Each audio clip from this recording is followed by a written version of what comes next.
the Inspirative TV channel. Meet different people with different experiences, language, culture, arts, and education.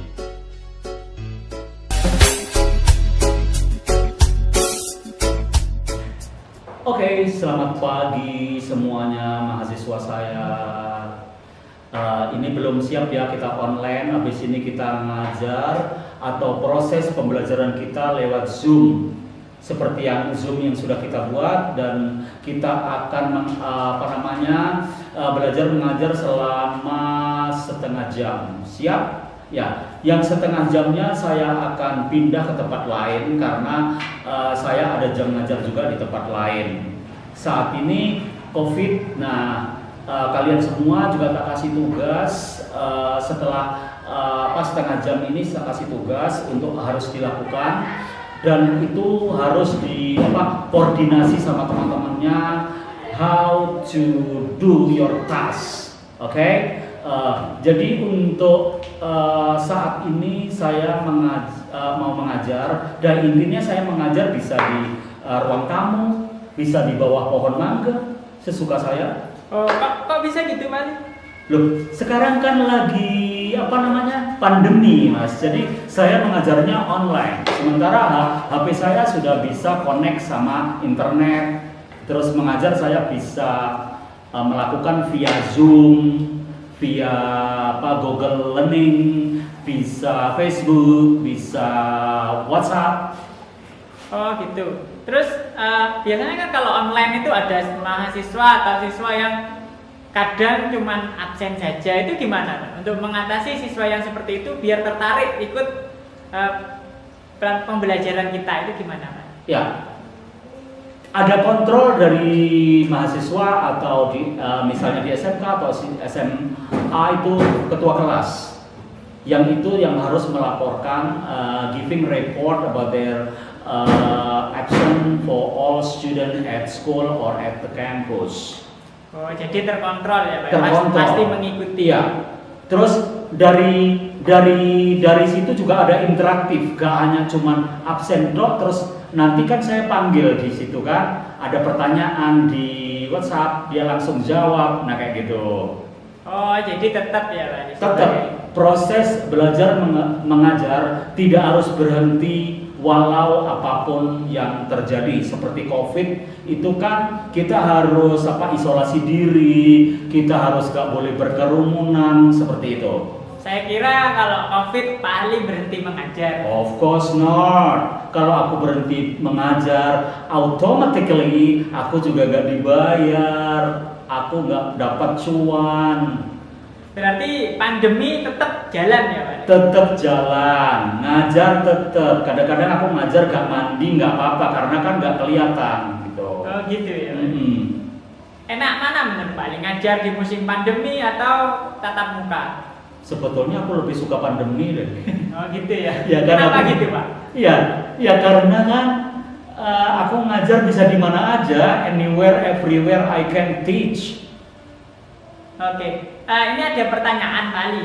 Kan gini, Pak Ali itu guru favorit. Nah, berarti guru teladan juga. Pernah nggak Pak Ali itu bolos ngajar?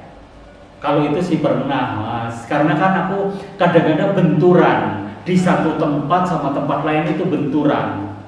Berarti bolosnya bukan karena males ya, tapi karena no, of course not. Tapi saya kadang-kadang izinnya itu kan di pihak sekolah, pihak kampus semuanya punya manajemen kan. Kenapa Pak Ali gak masuk? Mereka pasti tahu infonya kemana. Pak Ali menginfokan paling saya takziah gitu. Ya karena kan orang mati tiap hari ada, Mas, ya kan. Gitu. Jadi walaupun pandemi tetap jalan terus. Media-media yang digunakan untuk ngajar apa aja, Pak? Iya banyak, ada Facebook, ada WhatsApp, ada Zoom, so everything. Juga dalam proses mengajar itu kan ada silabus, Mas. Silabus itu patokan mengajar yang harus diajarkan. Jangan sampai aku ngajar di SMK, bawa buku dari Fakultas Ekonomi. Itu fatal sekali. Seperti halnya orang sakit mata tapi pergi ke dokter telinga, seperti itu. Oke. Jadi sudah terkontrol ya. Jadi paling nggak pernah tertukar waktu ngajar, walaupun jam ngajarnya, jam terbangnya banyak, tapi nggak pernah tertukar ya, karena sudah sesuai dengan silabus juga ya. Oke. Kalau tertukar sih iya pasti, tapi kan namanya orang punya hilaf ya kan. The teacher is not expert, is not perfect, right? Ya. Jadi guru itu enggak ahli-ahli banget juga enggak, karena guru juga tetap proses belajar mengajarnya jalan. Kadang-kadang ilmu itu juga didapat dari siswa loh. Oh, contoh Pak Ali, seperti apa? Contohnya misalnya perbenaran kata ya. Ya. Itu ada bahasa Inggris itu yang sifatnya itu translate English. Translate English itu gimana? Kok iso sih? Bahasa Inggris masih ditranslate? Iya, ditranslate bahasa Inggris. Yo opo carane? Contoh. Eat makan, ya kan? Eat makan itu put something in the mouth. Nah, aku ternyata dapat dari siswaku ketika dia ngasih pertanyaan ke aku. Oh my god, ini berarti ada masukan baru kayak gitu. Oh, seperti itu ya Pak. Media yang paling disukai, yang paling enak menurut Pak Ali buat ngajar, saya lebih cocok ini daripada Facebook atau apa. Itu yang paling enak untuk ngajar apa? Apakah Zoom? Apakah YouTube? Apakah Facebook? Yang paling enak? Saya paling enak kayaknya YouTube deh. YouTube Ya, kalau Zoom itu saya sering nggak kontrol, kan kadang-kadang kan habis muncul gambar semua anak gitu kan, fotonya itu gitu kan, ya. Itu bingung aku yang mana nih anak. Kadang-kadang apalagi pas itu satu kelas 180 mahasiswa itu gabung di satu Zoom, di satu learning process, so difficult, and intinya mengajar kondusif itu sulit. Zoom itu paling butuh 20 orang itu bagus, ya kan? Itu kayaknya maksimal 25 lah, itu enak banget. Jadi aku tahu si A, siapa Nadia, siapa Rehan, siapa ini itu terkontrol. Karena kan di beberapa tempat yang saya ngajar, kadang-kadang aku sering keliru panggil nama-nama siswa. Tapi kalau wajah, I always remember. Muridku yang sudah lulus sekarang jadi dokter, aku ingat. Muridku sekarang yang sudah lulus sekarang jualan sayur, aku tahu. Wajahnya tahu tapi nama aku yang sering lupa. Oke. Ada itu nggak Bali? Pesan-pesan motivasi mungkin? Pesan motivasi pokoknya belajar itu unlimited. Ya, studying unlimited. Jadi, selama kamu masih hidup, jangan don't stop learning. Jadi apapun kondisinya, seperti apapun kondisinya tetap ya Pak. Ya, dan saya barusan selesai ngoreksi tugas akhir dari mahasiswaku dari Fakultas Keguruan. Tugas akhirnya capek banget saya ngoreksi satu persatu, kadang kepala saya pusing banget. Oke, nanti bisa nggak Pak Ali mencontohkan cara ngajar yang baik itu bisa oh ya? Ya, Oke, ini saya akan buka filenya, saya ngasih tugas sama mahasiswa dan saya ngasih contohnya, yaitu news reading. Oke. Ya, news reading. Saya kembali tanya, jenengan tahu nggak news reading itu apa? Ya, saya nggak tahu ini Pak Ali. Oh my god, ya. Jadi news reading itu baca berita. Gimana sih mahasiswaku itu meskipun jurusan ekonomi, jurusan PAUD itu belajar baca berita dan mendesain berita dan dia jadi pembaca beritanya. Kenapa diajari gitu Pak? Hah? Kenapa diajari pembaca berita walaupun dia bukan nantinya jadi presenter gitu? Penting nggak menurut? Gak masalah, kan itu public speaking. Oh, gitu public ya? speaking itu kan saya ada mata kuliah public speaking tapi di universitas lain ya yang bukan yang saya sekarang ngasih tugas. Tapi public speaking itu penting sekali karena berbicara di depan umum itu kan kita harus bravery, berani.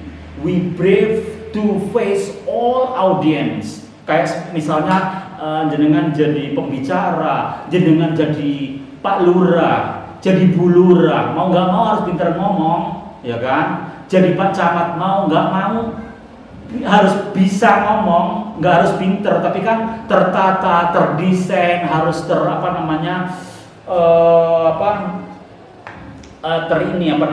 kapan aku harus ini, kapan harus ini, kan itu harus terpola di otak kita. Nanti aku berbicara itu harus gini, terus harus latihan, harus preparation, ya harus persiapan seperti itu. Ya makanya setelah ini saya kasih contohnya. Oke, ada contohnya Pak? Ada, of course. Jadi Pak Ali sendiri yang nyontohin? Iya, mau nggak mau guru, dosen, not only for tutorial. Tidak hanya tutorial ngomong teori, tapi they must action di depan kelas. Ya, action di depan kelas itu mau nggak mau kan acting juga, ya harus pinter juga, tapi nggak harus perfect karena memang nggak perfect. Nanti munculnya malah salah satu atau dua, salah tiga atau empat dari mahasiswa itu pasti lebih bagus dari saya, itu pasti. Karena anak diajari, kadang-kadang yang ngajari malah kewalahan. Itu kan ada kan anak di kelas itu mesti super jenius kayak gitu-gitu. Oke, berarti langsung aja ya kita lihat videonya Pak Ali yang. Oke, ciao. Oke, siap.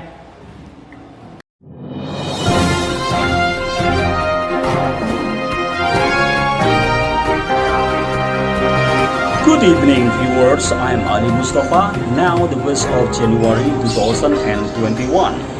I will accompany you during 5 minutes. In the headline news, coronavirus will affect in aspect of life. In the headline news today, this is the headline news in detail. Serotonin is like this neurotransmitter. This ends in the body, in the brain. And the more of it that you have, the better you feel. It's the well-being feeling. And this well-being feeling is something that antidepressants are designed to stimulate. They are designed to stimulate the production of serotonin. Here's a fascinating study that was just completed. That any person who is the recipient of an act of kindness has their... Thank you for joining me today. That's all the headline news for today. Have a nice day, have a nice weekend. See you next time at the same time and same program. Goodbye.